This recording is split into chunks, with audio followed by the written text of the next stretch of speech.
بسم الله الرحمن الرحيم نحمده ونصلي ونسلم على رسوله الكريم أما بعد السلام عليكم ورحمة الله وبركاته. So we'll just continue from yesterday's hadith where it was mentioned regarding a believer who's close to facing death, and what happens is just before his soul is taken out, then a group of angels, they come and they wait for him. They wait for this person's soul to be removed, and they wait for him at a distance. And the angel of death comes and it sits by the head side of this person. So when we reached the part when the angel of death, it will come and it will say to a believer that أيتها النفس المطمئنة اخرجي إلى مغفرة من الله ورضوان.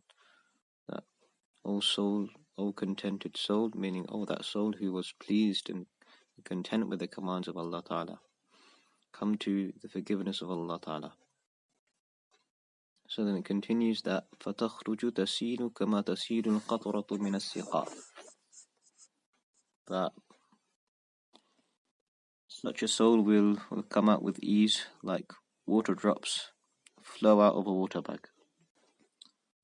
So the way drops of water, we don't use water skins in our days or water bags. So let's just say there's a bottle, and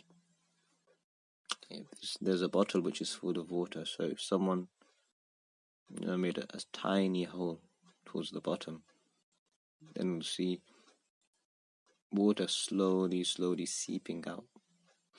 So the way we see this water seeping out with such ease and such gentleness, it's not even been squeezed out, it's just flowing out itself. In the same manner, the soul will be extracted from the body. And then our Prophet ﷺ says, وَإِن كُنْتُمْ تَرَوْنَ غَيْرَ ذَلِكَ, that the ruh, the soul, it leaves the body the way water easily flows out of a water skin or out of a bottle.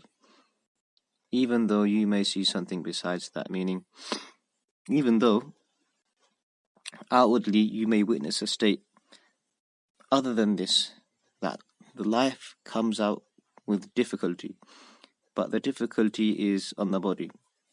Okay, but the actual reality is that the ruh, the soul, it experiences ease.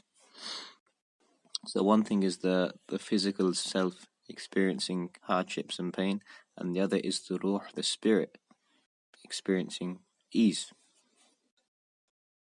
فَيَأْخُذُهَا فَإِذَا أَخَذَهَا لَمْ يَدَعُوهَا فِي يَدِهِ طَرَفَةَ عَيْنٍ حَتَّى يَأْخُذُوهَا فَيَجْعَلُوهَا فِي ذَلِكَ الْكَفَنِ وَفِي ذَلِكَ الْحَنُوطِ. So after the soul has departed the body, then the angel of death, it takes this soul and it doesn't leave it in its hands for a moment. Meaning when the angel of death, it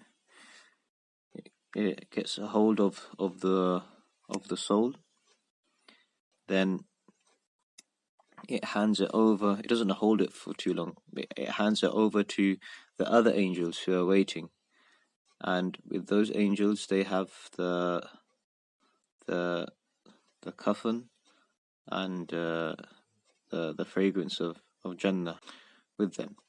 So then what happens is the angel of death hands the soul over to them, and then hatta ya'khuduha, and then those angels, they take the soul and they place it in that kafan. They place it in the shroud, in the shroud of Jannah. And like we mentioned, wafi dhalik al-hanut, and they place that soul in the fragrance of Jannah. يخرج منها كأطيب نفحة مسك وجدت على وجه الأرض.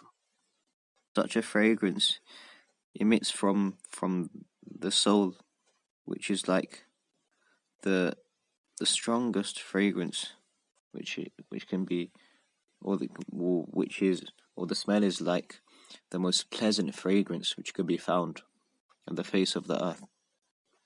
يصعدون بها فلا يمرون يعني بها على ملأ من الملائكة إلا قالوا ما هذا الروح الطيب يقولون فلان بن فلان بأحسن أسمائه التي كانوا يسمونه بها في الدنيا. So those angels who are helping the angel of death, or they are waiting, they will take this soul and they will ascend into the heavens with this soul. They will ascend into the skies. And this group of angels, they won't go past another group of angels, except that the other groups, they'll say that, oh, who's this good and pleasant soul? So the other angels who are carrying the soul, they'll reply by saying, oh, it's the son of so and so, and they'll mention this person with the best names which he was well known for in the world. Meaning, if this person was known for his good traits, then the angels will mention those good traits alongside him or alongside her. So the hadith continues, حتى ينتهوا به إلى السماء التي تليها حتى ينتهى به إلى السماء السابعة. They'll take the soul towards the next sky, Sama'u Dunya, meaning to the next sky, and from there they will carry on until they reach the seventh sky. So we'll just leave it until there, inshallah ta'ala, and we'll continue the hadith tomorrow, inshallah. May Allah ta'ala give us a tawfiq to benefit, inshallah. Subhanallah bihamdi, subhanaka Allahumma wa bihamdika, ashhadu an la ilaha illa anta, astaghfiruka wa atubu ilayk.